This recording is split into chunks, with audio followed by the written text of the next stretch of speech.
वो हमेशा चुप रहती थी, न ज्यादा बोलती थी, न शिकायत करती थी। लोग समझते थे कि वो मजबूत है, लेकिन सच्चाई ये थी कि उसने बोलना छोड़ दिया था।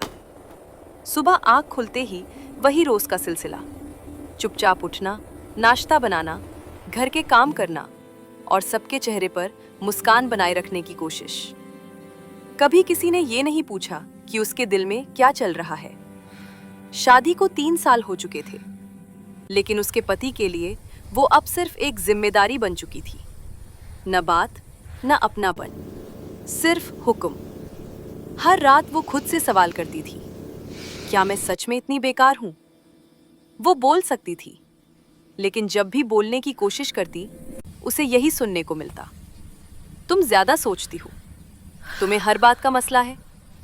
धीरे धीरे उसने बोलना छोड़ दिया। चुप्पी उसकी आदत नहीं थी, मजबूरी बन गई थी। एक दिन वो खिड़की के पास खड़ी थी। बाहर बारिश हो रही थी। बारिश की बूंदें जैसे उसके आंसुओं की आवाज बन गई थी। वो सोच रही थी, क्या मेरी जिंदगी बस यही है? तभी उसकी नजर आईने पर पड़ी। आईने में एक औरत थी जिसकी आंखों में जिंदगी नहीं थी। वो चौंक गई। उसने खुद से कहा, मैं ये औरत नहीं हूं, मैं ऐसी नहीं। उसने खुद को आईने में देखा। एक पल के लिए उसे लगा जैसे सामने खड़ी औरत वह खुद नहीं है। आंखों के नीचे थकान थी, चेहरे पर मुस्कान की जगह खालीपन था। उसने धीरे से आईने को छुआ और अपने आप से कहा, कब से मैंने खुद को ऐसे देखा है? उसे याद आया कि कभी वह हंसती थी, खुलकर बोलती थी, छोटी छोटी बातों पर खुश हो जाती थी। फिर न जाने कब जिम्मेदारियों ने उसकी आवाज छीन ली। उसी पल उसने एक फैसला किया।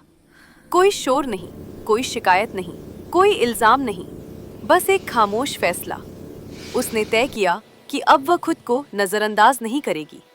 वो सबके लिए जी चुकी थी, अब थोड़ा सा खुद के लिए भी जिएगी। ये फैसला कोई गुस्से में लिया गया फैसला नहीं था, ना ही किसी से बदला लेने के लिए। ये फैसला था खुद को बचाने का। उसने समझ लिया था कि अगर वो हमेशा दूसरों की उम्मीदों पर जीती रही, तो एक दिन खुद को पूरी तरह खो देगी। अब वो हर सुबह आईने में खुद से एक सवाल करती, आज मैं अपने लिए क्या करूंगी? कभी वो चुपचाप एक कप चाय लेकर खिड़की के पास बैठ जाती, कभी पुराने गाने सुनती और कभी बस खुद के साथ बैठकर अपनी थकान महसूस करती। लोगों को लगा वो बदल गई है, लेकिन सच ये था कि वो पहली बार खुद जैसी बन रही थी।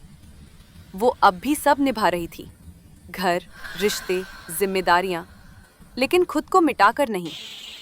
एक दिन उसे एहसास हुआ कि जिस औरत को सब खामोश कहते थे, वो दरअसल बहुत मजबूत थी, क्योंकि कमजोर लोग शोर मचाते हैं और मजबूत लोग खुद को संभाल लेते हैं। अब जब कोई उसे अनदेखा करता तो वो टूटती नहीं, और जब कोई उसे समझने की कोशिश करता तो वो मुस्कुरा देती।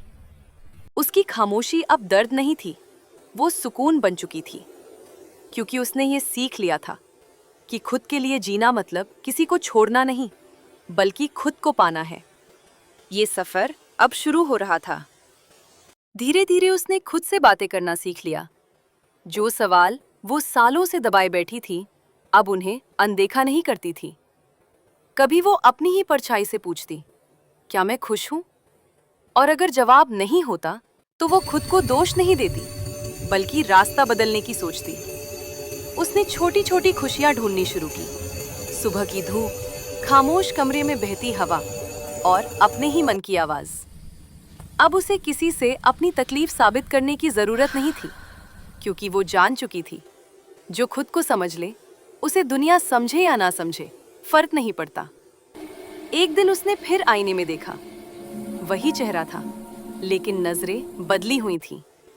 अब उनमें डर नहीं, बल्कि सुकून था। उसने मुस्कुराकर कहा, मैं अब टूटूंगी नहीं, मैं अब खुद को खोऊंगी नहीं। और पहली बार उसकी खामोशी कमजोरी नहीं, ताकत बन चुकी थी। ये कहानी किसी अंत की नहीं थी, ये तो शुरुआत थी, एक ऐसी औरत की जो अब खुद के लिए जीना सीख।